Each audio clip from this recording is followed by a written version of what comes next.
Me gustaría que usted pueda acompañarme a el profeta Jeremías, capítulo 31.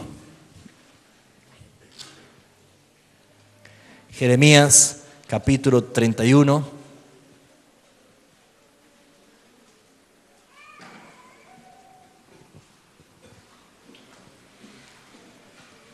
Desde el versículo 27. Jeremías, capítulo 31. Versículo 27. ¿Alguien tiene Biblia con subtítulo allí? ¿Qué dice el subtítulo? Nuevo pacto. El nuevo pacto es algo profetizado. El nuevo pacto ya forma parte del decreto de Dios, ya forma parte del plan soberano de Dios.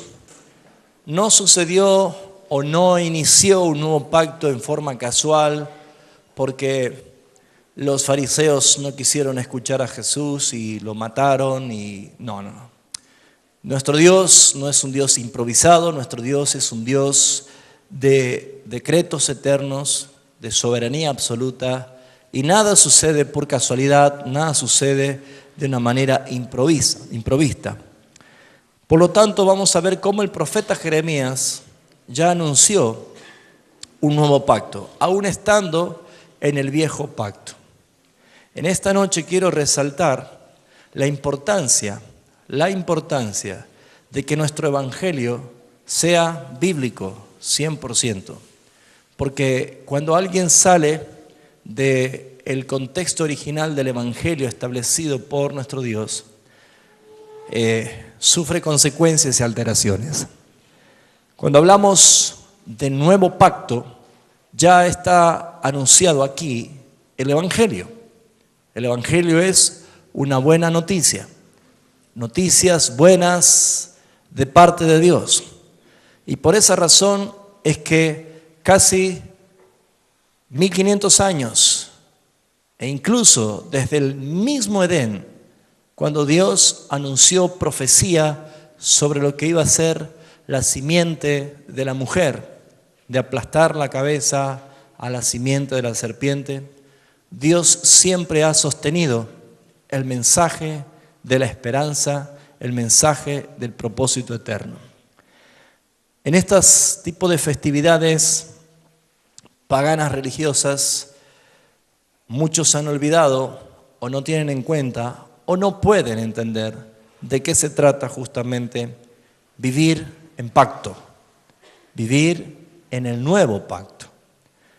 La palabra pacto ha sido desvirtuada en estas últimas décadas por los lobos o ladrones metidos dentro de la iglesia para traer confusión y enriquecer sus bolsillos. El nuevo pacto está haciendo referencia puntualmente al acuerdo que Dios el Padre tuvo con Dios el Hijo. El pacto es entre el Padre y el Hijo, y nosotros vinimos a ser favorecidos, puesto que en el viejo pacto, el hombre que estaba siendo partícipe de ese pacto no pudo cumplir con ese pacto. Ese pacto que el hombre tenía que hacer en cumplimiento era el pacto de la ley. Y por ser el pacto de la ley nadie pudo cumplirla.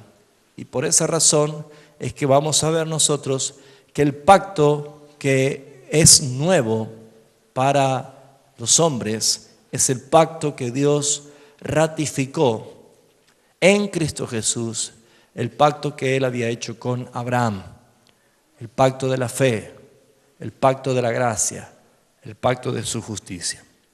El versículo 27 del capítulo 31 dice: He aquí vienen días, dice Jehová. Está hablando de algo futuro, en que sembraré la casa de Israel y la casa de Judá de simiente de hombre y de simiente de animal. Y así como tuve cuidado de ellos para arrancar y derribar y trastornar y perder y afligir, tendré cuidado de ellos para edificar, plantar. ¿Quién dice? Dice Jehová. En aquellos días no dirán más: los padres comieron las uvas agrias y los dientes de los hijos tienen la dentera, sino que cada cual morirá por su propia maldad. Los dientes de todo hombre que comiere las uvas agrias tendrán la dentera. Haciendo referencia de que no iba a ser una cuestión de pecados hereditarios, sino de una condición personal, de una actitud personal y una responsabilidad personal delante de Dios. Pero acá viene el versículo 31 donde dice la Escritura: he aquí, vienen días, vuelve a decir el profeta, vienen días, dice Jehová, en los cuales haré nuevo pacto. Ya anunciado de esta manera como nuevo pacto, estando en vigencia un pacto actual que era por la ley, ya traía sorpresa para los oyentes. Y dice así: en los cuales haré nuevo pacto con la casa de Israel y con la casa de Judá, no como el pacto que hice con sus padres en el día que tomé su mano para sacarlos de la tierra de Egipto. Porque ellos, ¿qué sucedieron con ellos? Invalidaron mi pacto, aunque fui yo un marido para ellos, dice Jehová. La causa de que se puede arruinar un pacto es cuando alguien lo invalida. Invalidar el pacto es hacerlo inútil. Hacer inútil un pacto tiene un responsable. Dios no es responsable de las inutilidades. Dios no es responsable de los fracasos. Él no comete errores. Él no hace inutilidades. Lo que estaba sucediendo acá es que en el viejo pacto se estaba evidenciando la inhabilidad total del hombre de poder hacer algo para salvarse por sí mismo. Dios estaba evidenciando a través de la ley lo que el hombre no podía cumplir. Por lo tanto, vemos nosotros que no tan solo están los 10 mandamientos que son leyes morales, sino que también estaban las leyes ceremoniales, las leyes levíticas y las leyes en cuanto a las ordenanzas. Para esto nosotros tenemos que ver que ese pacto establecido de Dios para con la casa de Israel y la casa de Judá incluía las leyes ceremoniales, las leyes levíticas y las leyes de ordenanzas, pero también las leyes morales, que son las que usted y yo conocemos como los 10 mandamientos de Dios. La ética de Dios expresada en 10 leyes morales. Si bien es cierto, acá está diciendo que va a haber un nuevo pacto. Y el nuevo pacto está anunciando de que algo iba a suceder. Y fíjese que acá el versículo 33 dice lo siguiente: pero este es el pacto que haré con la casa de Israel después de aquellos días, dice Jehová. Daré mi ley, ¿dónde? En su mente, y la escribiré, ¿dónde? En su corazón, y yo seré a ellos por Dios, y ellos serán por pueblo. Acá vemos claramente de que en el antiguo pacto Dios había puesto en evidencia de que si algún hombre pudiese cumplir la ley, podía salvarse. Pero nadie puso a cumplir la ley, porque el apóstol Pablo revela diciendo de que el hombre natural no percibe las cosas que son espirituales, no las puede entender, porque para él es locura. El hombre espiritual no ama la ley de Dios, el hombre natural no ama la ley de Dios. El hombre natural no acepta las leyes divinas. El hombre natural es insuficiente, incapacitado para cumplir la ley de Dios. Por esta razón, el pacto previo, el pacto anterior, ha sido invalidado por el incumplimiento del hombre.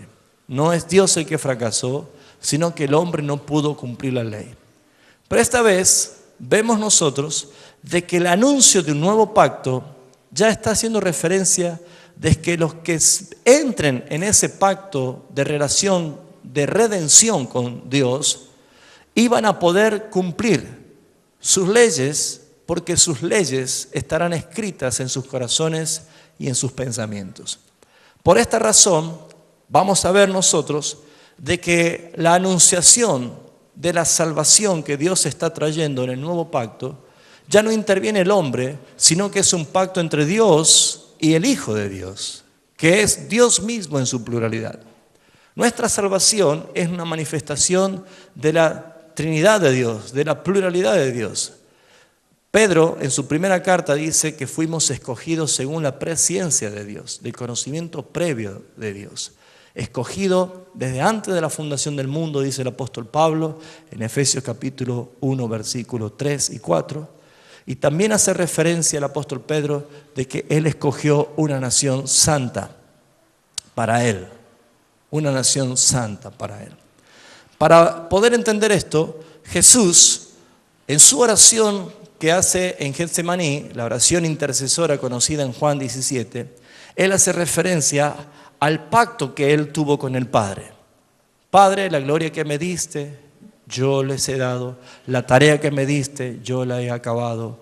Ninguna de las cosas que me diste la he dejado de hacer. Y empieza a hablar como que antes de morir Jesús estaba rindiendo cuentas delante del Padre de que lo que el Padre había enviado al Hijo a hacer, el Hijo había cumplido perfectamente todas las cosas.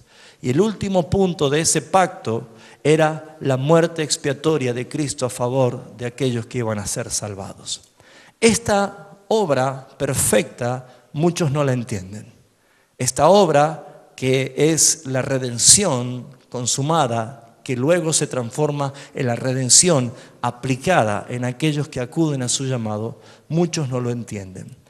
Para estas festividades de Pascuas o de Semana Santa, como se la conoce vulgarmente, está mencionada simplemente en partes emotivas y románticas de la inspiración romana. Pero muchos ignoran acerca de lo que significó la llegada de este nuevo pacto. Dios está diciendo por boca de profeta de que venían días en que el nuevo pacto que Él iba a ser para alguien. Iba a ser para alguien. O sea que el nuevo pacto es como una flecha destinada para alguien. No es para cualquiera, es para alguien. ¿Por qué? Porque dice, yo pondré mis leyes en sus mentes y en sus corazones. Ya no depende de que quiera, sino de Dios, que es el que salva. Y usted tiene que entender que las evidencias concretas de la redención en la vida de una persona, por más que al hombre no le guste entender o conocer esto, la salvación, y ya lo hemos aprendido muchas veces, depende de nuestro Dios. La salvación es de nuestro Dios. Y encontramos acá que dice en forma de revelación, el profeta Jeremías lo anuncia, dice el 33, este es el pacto que haré con la casa de Israel después de aquellos días. Fíjense ustedes que no dice con Israel, sino que dice con la casa de Israel. En la traducción la palabra casa es una palabra griega que es la palabra oikos. Y la palabra oikos no hace referencia a todos, sino a un entorno. ¿Sí? Por ejemplo, si yo le preguntase, ¿cuál es su casa? Usted me puede decir que es papá, mamá, los hijos y los abuelos. Esos son sus parientes, es su familia. Pero la casa, a veces nosotros decimos, mi casa es esta y señalamos el ladrillo. Como cuando decimos, ¿cuál es tu iglesia? Inmediatamente nosotros señalamos el edificio donde nos congregamos. Pero sabemos perfectamente que la iglesia no son ladrillos, sino que son personas redimidas por la sangre de Cristo que han transformado sus vidas en verdaderos templos del Espíritu Santo, el templo viviente del Señor. Entonces, las palabras no son inocentes mientras sigamos diciendo cosas que pareciera que son originales, pero no son bíblicas. Entonces aquí la palabra casa es la palabra oikos, que quiere decir entorno. Por ejemplo, mi oikos es no tan solo mi familia, sino las personas que yo me relaciono todo el tiempo. Con los compañeros de trabajo, con las personas que me relaciono, es con las personas que te ves todo el tiempo. Yo, por ejemplo, no estoy conversando todos los días con la presidenta de la nación, porque no pertenece a mi oikos. pero sí lo saludo todos los días al portero que está en mi casa. ¿Me está entendiendo? Usted tiene su oikos, usted tiene sus personas, el verdulero de la esquina, el panadero, la persona que usted conoce, la que frecuenta diariamente. Esa es su casa, ese es su oiko. Y acá cuando está diciendo la casa de Dios, está hablando que es el oiko de Dios. Es a quien Dios conoce. ¿Me está entendiendo? Y la Biblia revela de que hay personas quienes Dios conoce y hay personas quienes Dios no conoce. Y no porque Él no sepa quién es, porque Dios es omnisciente, Él todo lo sabe, no hay nada oculto a Él. Pero cuando habla referencia de a quien Dios conoció, está hablando a quien Dios escogió para salvación. Y esto vemos nosotros de que tampoco interviene la voluntad del hombre, porque la elección de Dios fue antes de la fundación del mundo. Hay muchos versículos que hacen referencia de esto. Entonces, si dice acá la Escritura, este es el pacto que haré con la casa de Israel, y Jesús dijo de Natanael, este es un verdadero israelita. ¿Qué significa que es un verdadero israelita? Si eres israelita. Es como que usted diga, este es un verdadero argentino, y su documento dice que es argentino. ¿A qué hace referencia esto? Pablo dice, no todos los que son judíos son judíos. Y uno dice, ¿a qué hace referencia esto? La palabra Israel significa príncipe de Jehová. ¿Saben quién es el que tomó el nombre de Israel? ¿Quién fue? Jacob. ¿Y cómo sucedió el cambio de nombre? ¿Se acuerda usted? ¿Qué pasó con Jacob? ¿Qué quiere decir eso? ¿Estaba luchando con quién? Con el ángel de Jehová. ¿Se acuerda? ¿Y Jacob era una buena persona? Su nombre lo decía todo, era suplantador. Había sustituido a su hermano mayor Esaú, engañando a su padre que estaba ciego. Consiguió la bendición, la primogenitura, engañando a su padre. Y por eso él tuvo que huir de su casa porque su hermano mayor lo quería matar. Entonces vemos nosotros de que ya su nombre hablaba de una persona suplantadora, astuta, engañosa. Pero cuando él peleó con el ángel y dice que ya rayaba el alba y lo descoyuntó para que lo soltara y dice, no te dejaré hasta que no me bendigas. Él quería una bendición verdadera, no una bendición ficticia que él había logrado por sus tretas. Le dijo, ¿cuál es tu nombre? Jacob es mi nombre, suplantador es mi nombre. Y él le dijo, no se llamará más tu nombre Jacob, sino Israel, porque has luchado con Dios y has vencido. No es que un hombre pueda vencer, está haciendo referencia a que se había convertido, se había transformado, había dejado de ser un engañador, un suplantador, había dejado de ser un prófugo para comenzar a ser un príncipe, un escogido, un transformado. Por eso es que la palabra Israel no hace tan solo referencia a una nación, sino a la casa de Israel, al oikos, al entorno que pertenece a Dios, que son los convertidos, que son los transformados. Cada persona convertida es un verdadero israelita. Y no te olvides que el apóstol Pablo dice, no te jactes del endurecimiento de Israel, porque si ellos no se hubieran endurecido, no hubiera habido posibilidad para ustedes los gentiles. Acuérdense que ustedes han sido injertados en ellos, no ellos a ustedes. Porque ustedes los gentiles, que dice Pablo, estaban sin Dios, sin Cristo, sin Mesías, sin esperanza, sin pactos, sin ley, no tenían nada.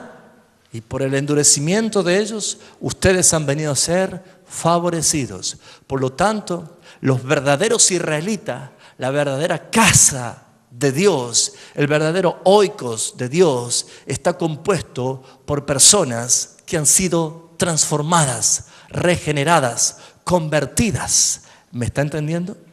Por esa razón, cuando dice este nuevo pacto, no es con la nación sino con la casa, con el oikos, con el núcleo, con las personas a quien Dios conoce. Conoce Dios a sus ovejas, conoce a cada una y las llama por sus nombres. Pero Jesús dijo, no te conozco. O sea que la Biblia evidencia a quienes Dios conoce y a quienes Dios no conoce.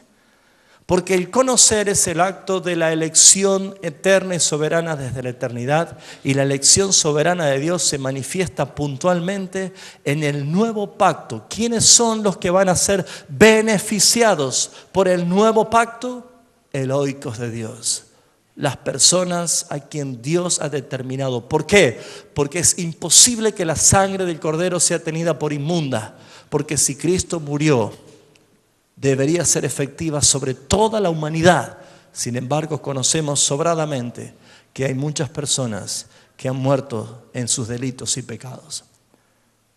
Hay muchas personas que están condenadas, pero hay aquellos que han recibido el llamamiento santo y soberano de Dios. Esta es el pacto, el nuevo pacto, un pacto que depende únicamente entre Dios y el Hijo. Este es el pacto. Escribiré,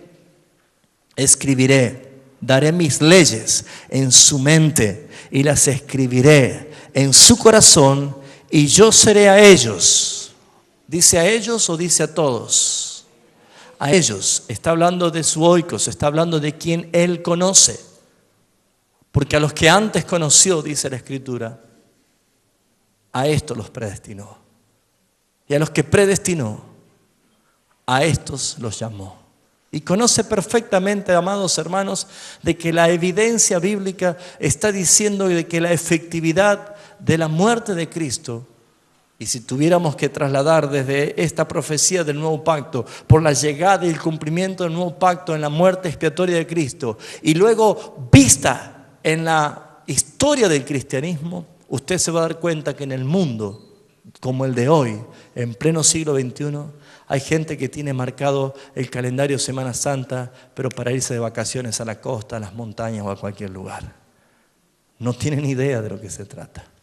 Hay gente que simplemente busca el calendario que el gobierno de una nación lo presenta para que se pueda hacer entonces un recordatorio memorial, romántico y místico. Pero nadie sabe la profundidad que tiene. ¿Quién ha creído nuestro anuncio?, decía Isaías.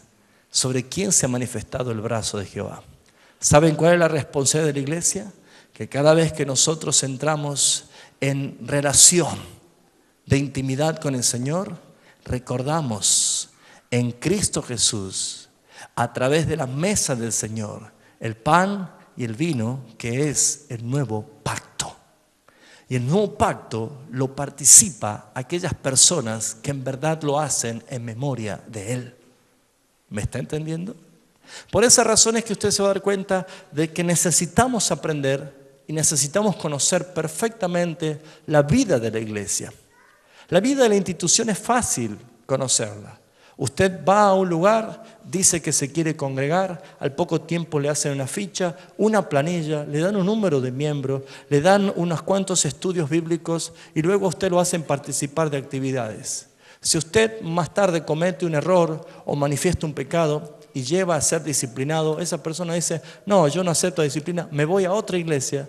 Y en la otra iglesia lo reciben, le hacen la planilla, lo vuelven a poner a ministrar y así la gente se mueve en la institución. En el cuerpo de Cristo esto no sucede. En el cuerpo, en la iglesia, que es un misterio, la iglesia que el Señor ha establecido, lo principal de la estructura de ese cuerpo es la disciplina, porque es donde se manifiesta el amor del Padre. ¿Lo entendió usted o no? La Biblia dice en Hebreos capítulo 12, haciendo referencia a quien el Padre ama, disciplina. Y hay un versículo muy importante para poder entender esto. Y vamos a ver lo que dice justamente ese versículo de Hebreos en cuanto a entender lo que hace referencia al amor expresado del Padre.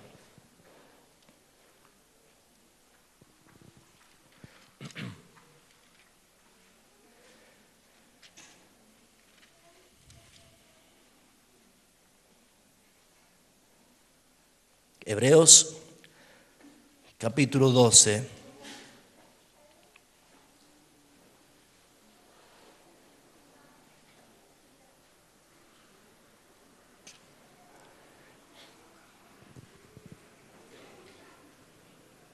Dice el versículo 11, es verdad que ninguna disciplina al presente parece ser causa de gozo. A nadie le causa gozo y alegría cuando es disciplinado. Pero dice, sino que de tristeza. Pero después da fruto ¿cómo? Apacible ¿de qué cosa? De justicia a los que en ella han sido ejercitados. La disciplina es la mejor expresión del amor del Padre. Pero si nosotros podemos remitir un poquito este versículo en el contexto, vamos a encontrar en el versículo 10 que dice, y aquellos ciertamente por pocos días nos disciplinaron, haciendo referencia a nuestros padres terrenales, como a ellos les parecía. Pero a este está haciendo referencia a nuestro Padre, que lo que nos es provechoso para que participemos de su santidad. La disciplina de nuestros padres sirve para corregirnos, pero la disciplina de nuestro Padre Celestial es para llevarnos a una vida en santidad. Y eso es lo que hoy no se practica en la iglesia. ¿Por qué? Porque se creen que la disciplina es un castigo y se creen que la disciplina es pasar vergüenza. Amados hermanos, la Biblia lo dice. Es verdad, produce tristeza, no es motivo de gozo, pero saben, entrar en pacto, en el nuevo pacto con el Señor, es una relación, no es una religión, es una relación. Y como relación uno debe conocer cómo relacionarse en la vida. Por eso es que la expiación de Cristo en la cruz trajo aparejado dos cosas. Escuchen, hermanos, por favor, allá atrás, ¿sí? Lo veo conversando. Dos cosas. Una de las cosas que es importante es que el nuevo nacimiento o la regeneración nos dio a nosotros la vida de Cristo para vivirla. Pero la adopción nos da a nosotros la posibilidad de ¿qué? De expresar esa vida en la relación entre la iglesia. Pero muchos no entienden. ¿Por qué? Porque no entienden lo que significa el nuevo pacto. ¿Me van siguiendo hasta acá? Entonces, si nosotros vamos a ver qué es esto, vamos a ir a la misma carta de Hebreos y vamos a ir, por favor, al capítulo 8. ¿Qué dice el subtítulo del capítulo 8? ¿Sabe por qué la gente no conoce lo que es vivir en nuevo pacto? Porque no conoce al mediador. Es evidente. No conoce al mediador. ¿Quién es el mediador de un nuevo pacto? Es Cristo. Y por no conocer la tarea de Cristo, muchos no conocen el nuevo pacto. Por eso muchas personas dicen, estamos en la gracia, ya no estamos en la ley, hay que vivir la vida y no hay que hacer nada, total ya somos salvos por gracia. No, amados hermanos. Cuando Jesús profetizó diciendo de que no iba a quedar piedra sobre piedra en Jerusalén que no sea destruida, y estaba diciendo, apuntando al orgullo judío del templo, del muro y de la gran ciudad Jerusalén, que en verdad era una preciosura.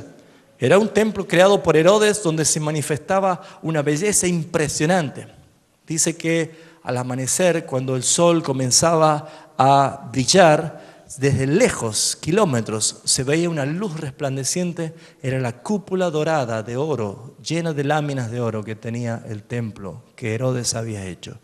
La belleza de ese lugar era impresionante. La tercera parte de la ciudad ocupaba el templo, era un templo inmenso.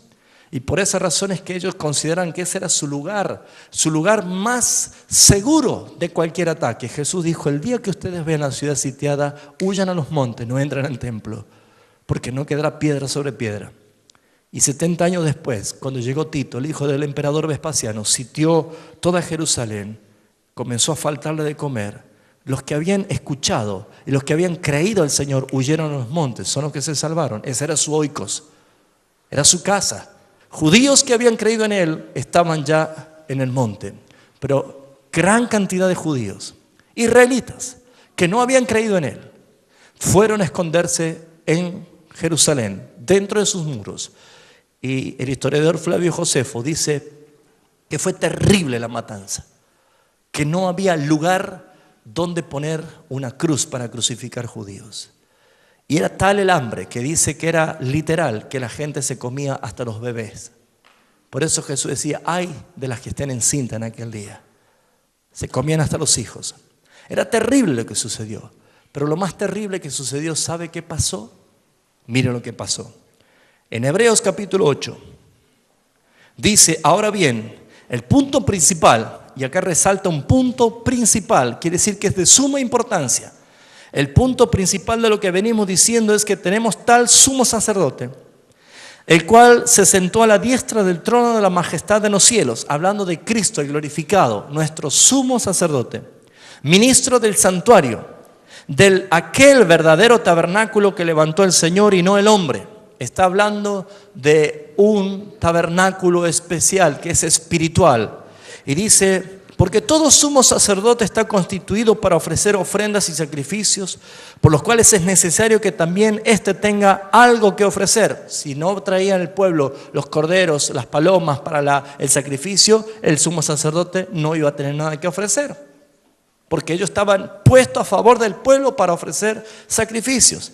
Así que, dice el versículo 4, así que si estuviese sobre la tierra, hablando de ese tabernáculo, ni siquiera sería sacerdote, habiendo aún sacerdotes, dice aún sacerdotes,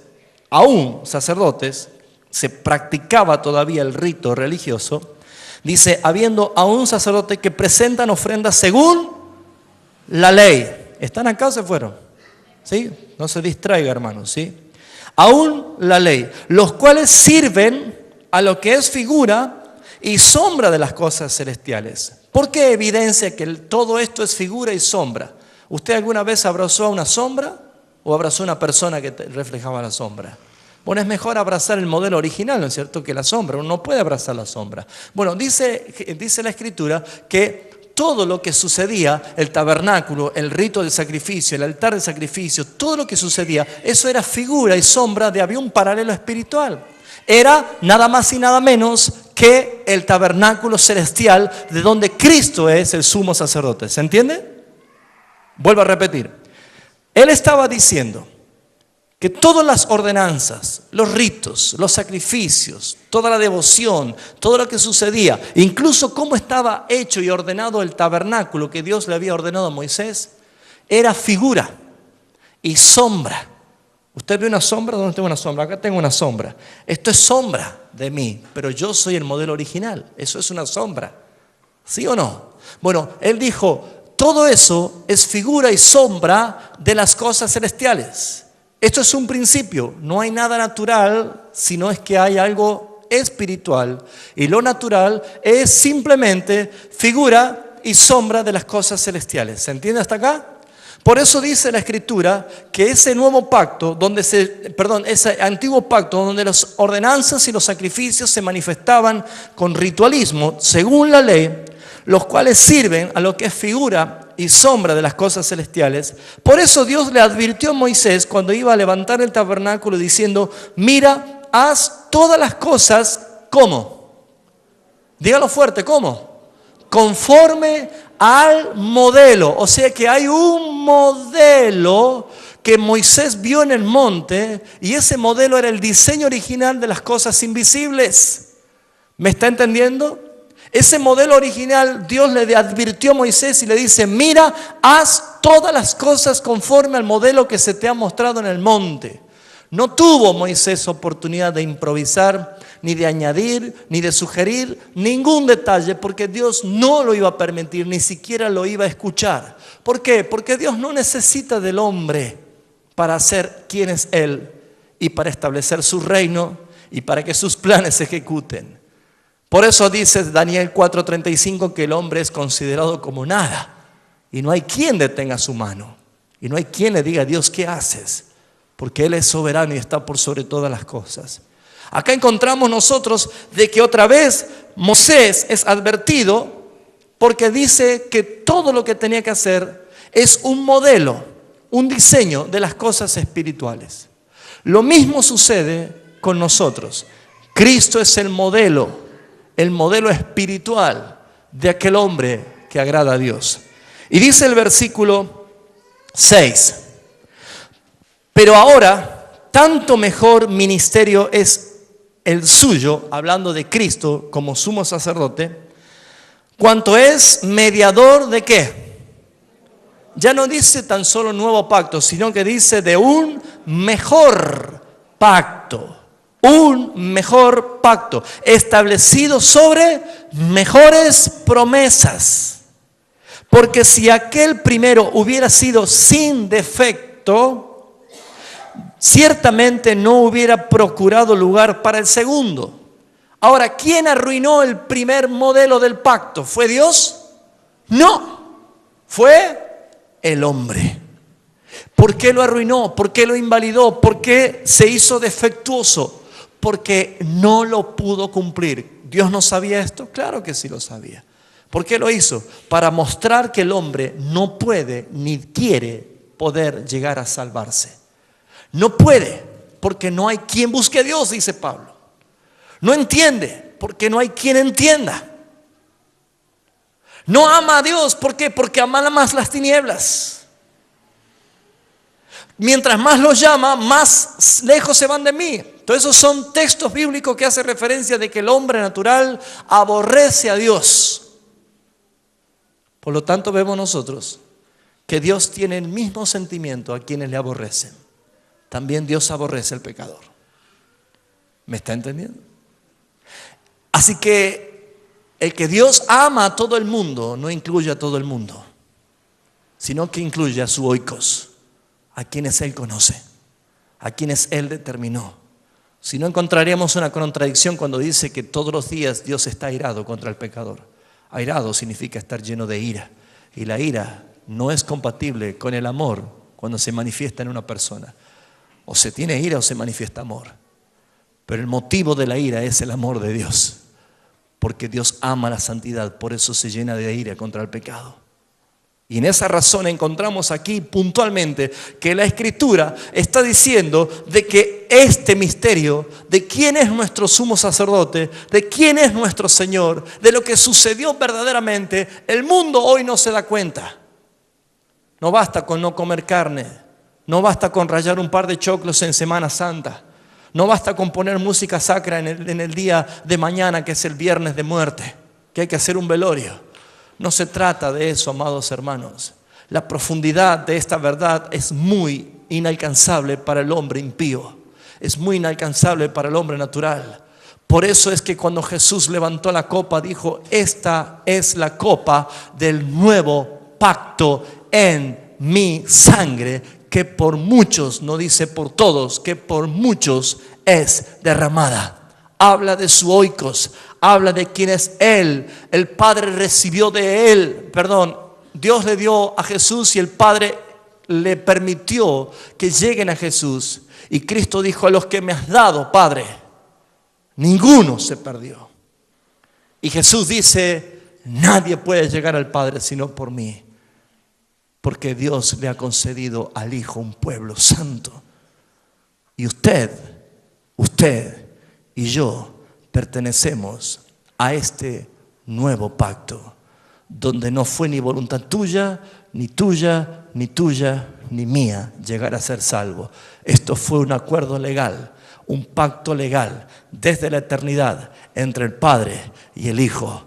Por eso es que todo lo que Él determinó que se debía cumplir, Jesús dijo en la cruz del Calvario: consumado es. Padre, todo lo que me has enviado a hacer, lo he consumado. Por esa razón es que todos los que son redimidos por la sangre del Cordero, los que entran en comunión y en relación, en pacto, dice la Escritura que sucede lo siguiente. Versículo 8.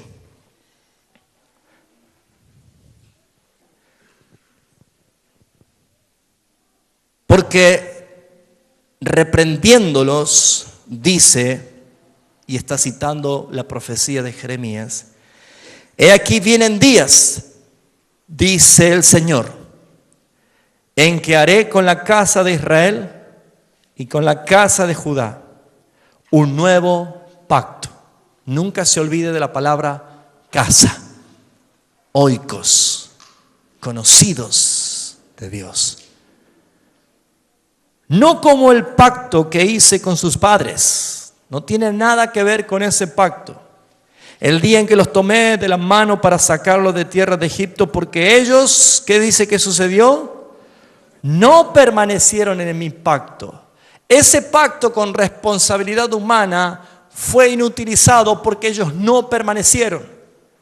Pero el pacto nuevo que es entre Dios el Padre y Dios el Hijo, hecho y consumado en Jesucristo en la cruz del Calvario, permite que ninguno de nosotros que estamos en pacto por ser el oikos de Jesús, por ser la casa de Dios, por ser los escogidos, usted, un verdadero hijo de Dios, jamás se podrá perder, porque el pacto es entre Él, el Padre y el Hijo, y nosotros somos favorecidos porque es un mejor pacto. Si la salvación depende de usted, hace rato que lo hubiera perdido. Pero como la salvación es de Dios, Jesús afirmó y confirmó diciendo: mi Padre las tiene en sus manos y nadie las arrebatará de las manos de mi Padre. Nadie. ¿Ve que Pascua no consiste en comerse un huevito de chocolate? Aunque es rico, ¿no?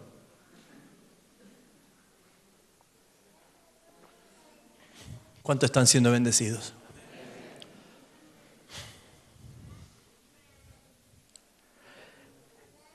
El hombre sabio, el hombre pensante, estoy hablando del género varón o mujer, y que recibe testimonio, se estará dando cuenta de que la salvación es eficaz para aquellos a quienes el Señor escogió. Eso es algo que vamos a profundizar un poco más adelante. Aún hay gente inmadura que necesita crecer. Pero hermanos, si usted lo entiende o no lo entiende, no es problema de Dios. Dios ya lo hizo. Porque el Cordero no fue inmolado hace 2000 años. La Escritura dice que el Cordero fue inmolado antes de la fundación del mundo. ¿Por qué? Porque es el diseño original. ¿Y qué es lo que vieron todos? La figura y la sombra de las cosas celestiales. Lo que sucedió en la eternidad. No sé usted qué piensa, pero mi corazón se llena de gozo al saber que he sido escogido desde la eternidad y que el Cordero murió en la eternidad y que no depende de nada de nosotros. Lo único que nosotros aportamos para ser salvos es que nos declaremos que somos pecadores, porque dice la Biblia que Él vino a salvar a los pecadores y no a los justos. Él vino a llamar a pecadores al arrepentimiento. El único requisito para ser un justificado es ser llamado culpable. Cuando yo me declaro soy culpable, como David dijo, mi pecado está siempre delante de ti y contra ti solo he pecado y he hecho lo malo delante de tus ojos. Aunque David pensaba que nadie lo veía, él estaba codiciando una mujer de un vecino y pensaba que nadie lo veía. Él se olvidó de que contra él, delante de los ojos del Señor, él había estado pecando. Amados, este pacto no es como el que hice con sus padres. Este pacto tiene otra diferencia, tiene algo mejor. Este pacto se manifiesta de esta manera. Dice el versículo 10, por lo cual este es el pacto que haré con mi oikos. Este es el pacto que haré con mis conocidos. Este es el pacto que haré con los convertidos a quien yo escogí.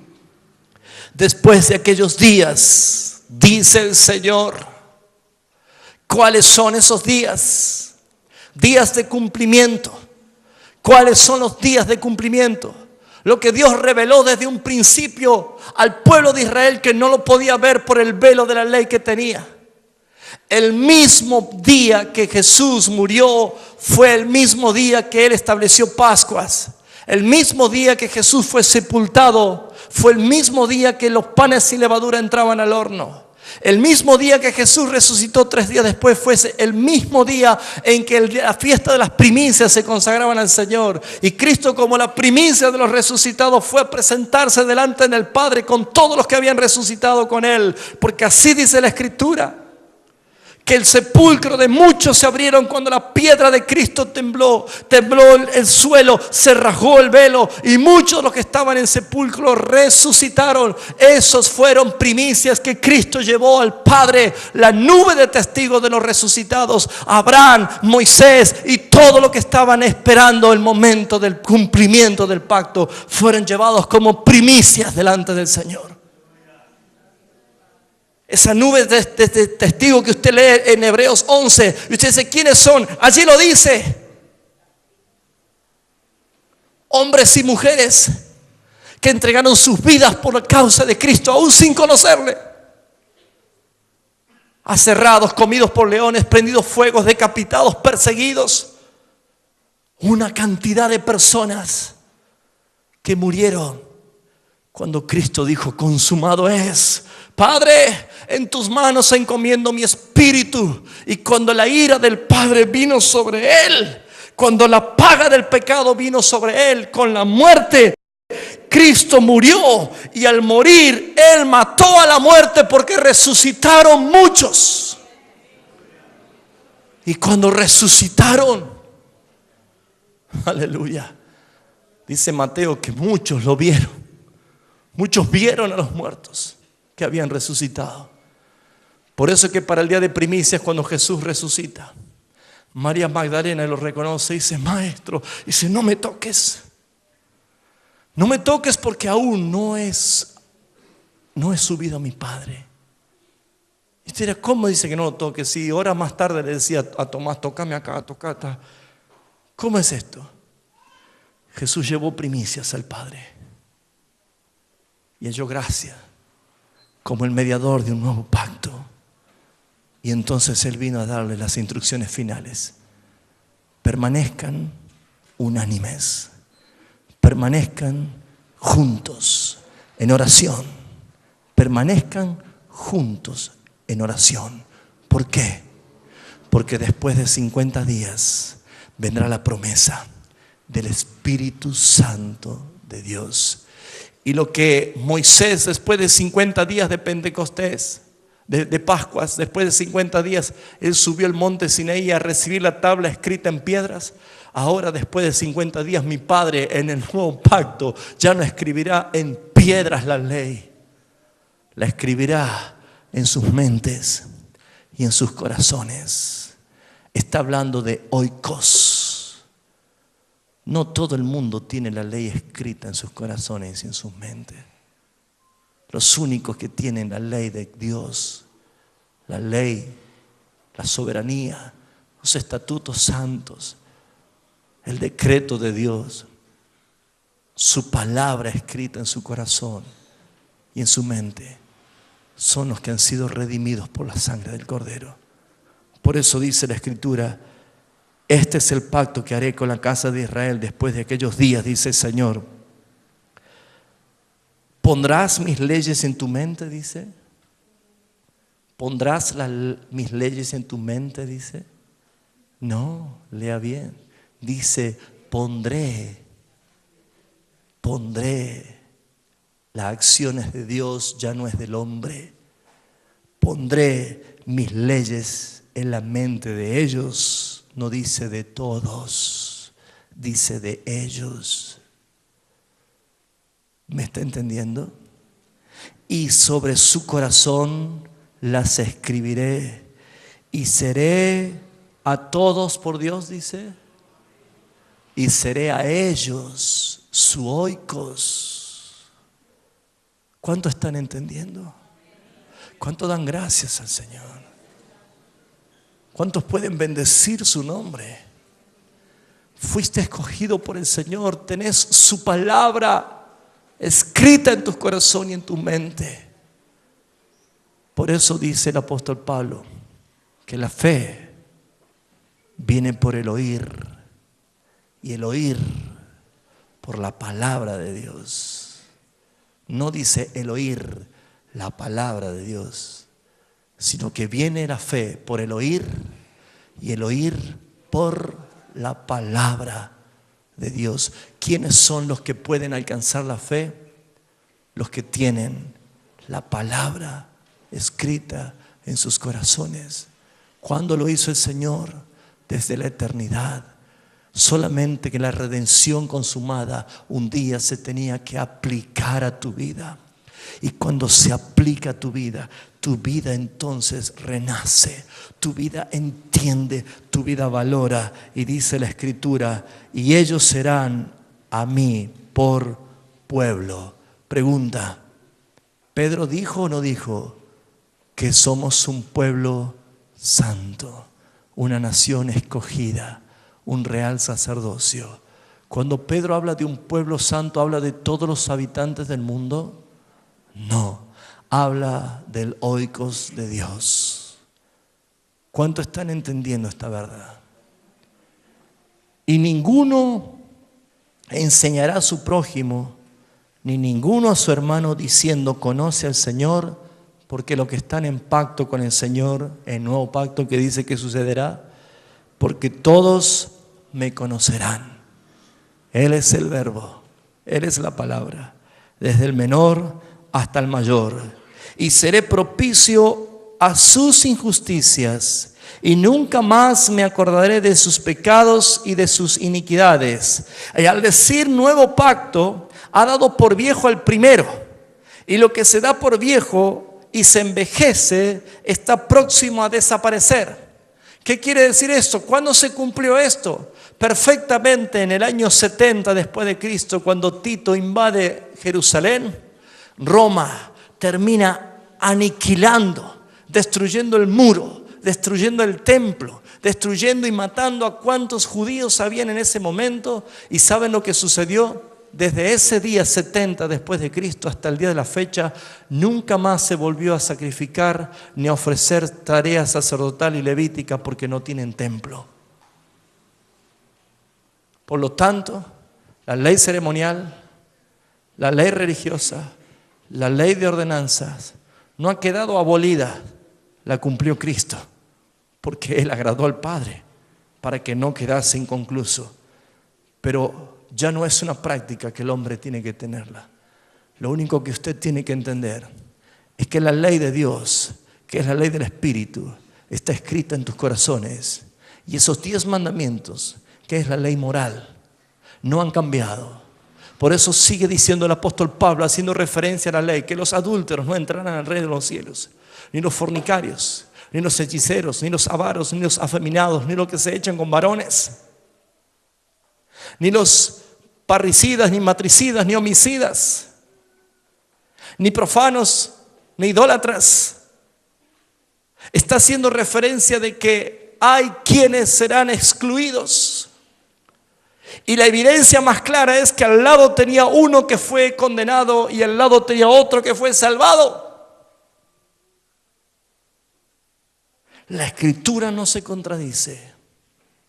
Y tu salvación fue efectiva porque la gracia de Dios infinita se manifestó a tu favor, al mío, simplemente porque el pacto, el nuevo pacto que Jesús dijo, este pacto es el nuevo pacto en mi sangre.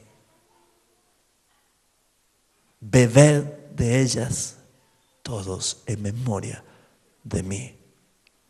Participar de la mesa del Señor es recordar que nosotros estamos donde estamos y vamos donde vamos, porque Él pactó en legalidad con el Padre y cumplió todas las cosas que el Padre le agradaba. Nosotros somos salvos por fe, por la gracia de nuestro Señor.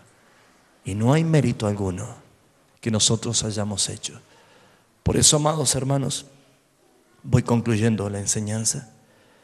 Allí en el capítulo 9, el autor de Hebreos desencadena lo que para mí es lo más glorioso que podría haber conocido. Ahora bien, aún el primer pacto terrenal, porque el tabernáculo estaba dispuesto así. La primera parte, llamada lugar santo, estaba en el candelero y la mesa y los panes de la propiciación. Tras el segundo velo estaba la parte del tabernáculo llamado lugar santísimo, el cual el cual tenía el incensario de oro, el arca del pacto, cubierta de oro por todas partes. Y dice, y en la que estaba una urna de oro que contenía el maná y la vara de Aarón, que reverdeció, y las tablas del pacto. Sobre ella querubines de gloria que cubrían el propiciatorio, de las cuales cosas no se pueden ahora hablar en detalle. Y así dispuestas estas cosas, en la primera parte del tabernáculo entran los sacerdotes continuamente para cumplir los oficios de culto.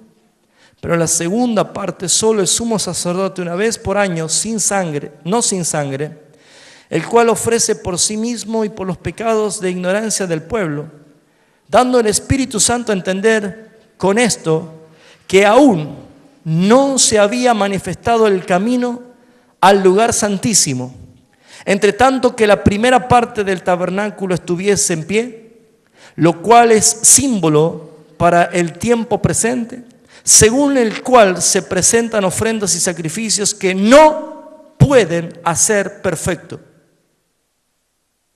en cuanto a la conciencia y el que practica ese culto, ya que consiste solo de comidas y bebidas y de diversas abluciones y ordenanzas acerca de la carne, impuestas ¿hasta cuándo? Hasta el tiempo de reformar las cosas. Pero estando ya presente Cristo, sumo sacerdote de los bienes venideros, por el más amplio y más perfecto tabernáculo, no hecho de manos, es decir, no de esta creación, es celestial, hermanos, y no con sangre de machos cabríos ni de becerros, sino por su propia sangre, aleluya, entró una vez para siempre en el lugar santísimo, habiendo obtenido eterna redención. Diga conmigo, habiendo obtenido eterna redención. ¿Qué quiere decir eterna redención? Salvos para siempre. ¿Todo el mundo obtuvo eterna redención? Porque dijimos que no depende del hombre, depende de Dios.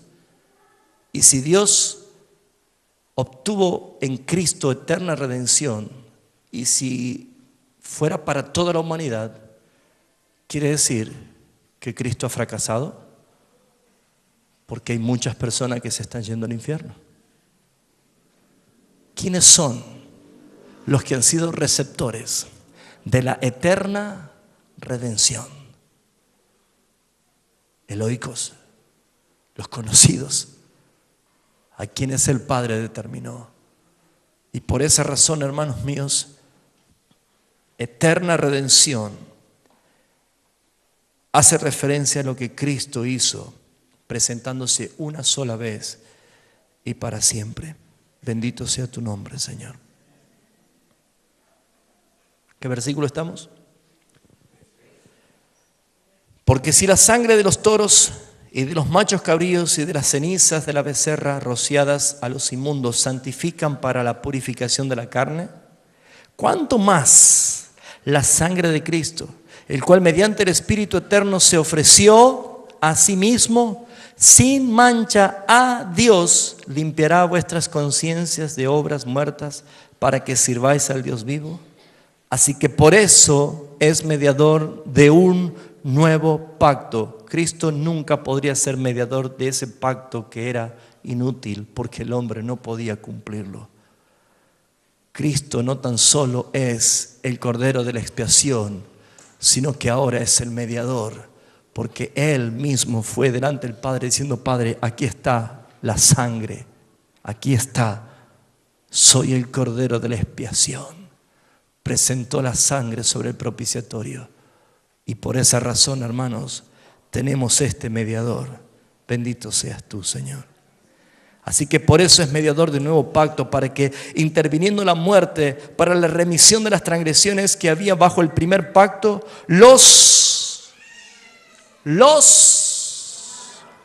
diga conmigo fuerte, ¿quiénes? Los llamados, todos son llamados, porque a los que antes conoció, a estos también los predestinó, y a los que predestinó, a estos los llamó, y a los que llamó, a estos los justificó, y a los que justificó, a estos los glorificó. Pero si nosotros esperamos la glorificación, aún nosotros somos sombra y figura de las cosas celestiales. Acuérdense que todo lo que fue ya pasó. Amén. A los que Él llamó, para que los llamados reciban la promesa de la herencia eterna. Los llamados no buscan su herencia, sino reciben su herencia. Los llamados no hacen nada más que recibir lo que por pacto y legalidad de Dios lo ha hecho. Bendiga al Señor, hermano, y no se quede callado, porque usted ha sido llamado para recibir la herencia eterna del Señor. Para que usted reciba la herencia eterna del Señor. Porque donde hay testamento, es necesario que intervenga la muerte del testador. Porque el testamento con la muerte se confirma. ¿Murió Cristo el testador en la cruz del Calvario, sí o no? Por eso que en festividades como esta, mientras la gente no entiende, cada vez que mencionen que Cristo murió, usted diga, Él me hizo heredero.